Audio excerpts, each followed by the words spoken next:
zonal president east coast railway Mazdoor Sangh आमर संघ east coast railway Mazdoor संघ भारतीय आमर फेडरेशन भारतीय रेलवे मजदूर संघ आह्वान रे एक प्रोटेस्ट फर्टनाइट 15 ରୁ 29 जाए जो कार्यक्रम चली तार आज अंतिम पर्यायर आम पहुँचीचु एवं यही दिन आम जीएम सार को आम गोटे मेमोरेंडा देवु जे जो 2% कैडर बेस पोस्ट साइंड कौन करा रेलवे देखी थे आपण मैंने केते बड़ बड़ बिल्डिंग होची केते नुआ लाइन होची लाइन एक्सपेंशन होची लाइन बढ़ुची आसेट बढ़ुची तथापि आसेट जरी बढ़ुची स्टाफ मानु कमा जाउची काई तामाने माने रेलवे कर्तृपक्ष स्टाफ को गोटे आसेट हिसाब से देखु नाहंती तेणु अनुरोध करी जे स्टाफ मान गोटे आसेट हिसाब से देखातु एवं भविष्य में जो आप रेलवे गोटे आप डिफेन्स को छाड़देले आप रेलवे जे कि 24 घंटा देशवासी को सेवा जोगाई दूसरी से हूँ रेलवे इंडियन रेलवे आपने जो खरा 44 डिग्री खरार आमर भाई मैंने जाई जो उत्तप्त होता रेलवे लाइन लुहा लाइन पर बसिकी कम करुवे तेणु आम मैंने बेटर ट्रिटमेंट आप सरकार एवं एडमिनिस्ट्रेशन आम आशा करुचु आपने जानीते जो दीज नवेम्बर इलेक्शन होता दुईटा इलेक्शन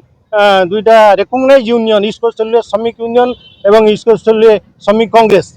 से जो पोस्ट सरेंडर जो श्रमिक विरोधी नीति से जो माने जो साइलेंट रोचंती सन्देह को दृढ़ीभूत करुच्ची तेणु से गोटे लेबर एगेन्स्ट जो जाऊँगी सरकार पदक्षेप से सहयोग करुँच तेणु आगामी दिन में आशा करुचु रेलवे भाई मैंने आमर रेलवे स्टाफ मैंने भाई भौणी मैंने निश्चित भाव उपयुक्त जवाब देवे धन्यवाद ये आप जानी रेलवे रे जो कर्मचारी अच्छा आज दिन में रेलवे कर्मचारी अधा हो गले यही वर्ष 2026-27 रेलवे बोर्डर गोटे चिट्ठी आसला से रेल कर्मचारी को छटई करा पोस्ट सरेंडर करा यही वर्ष टार्गेट 29,608 पोस्ट सरेंडर होची जबकि ईस्ट कोस्ट रेलवे रे वर्तमान 15,000 वैकेंसी अच्छी किंतु 1238 पोस्ट सरेंडर 2026-27 ईस्ट कोस्ट कराई से सर्वभारतीय निष्पत्ति अनुसार भारत वर्ष में आम भारतीय रेलवे मजदूर संघ सहबंधित समस्त संगठन अखिल भारतीय स्तर में 15 मई रु 29 मई पर्यंत आम ये जो विरोध पखुआड़ा करुचु आज तार शेष दिन अच्छी 15 तारिख रू आम आरंभ होता कार्यक्रम प्रत्येक डिविजन हेडक्वार्टर में डीआरएम ऑफिस आगे धारणा देलु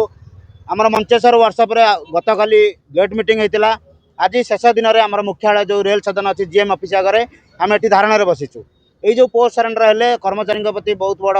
गोटे वितृष्णा भाव आसी बहुत बड़ विरोध होची तेणु कर्मचारी स्वार्थ दृष्टि कर्मचारी सुरक्षा दृष्टि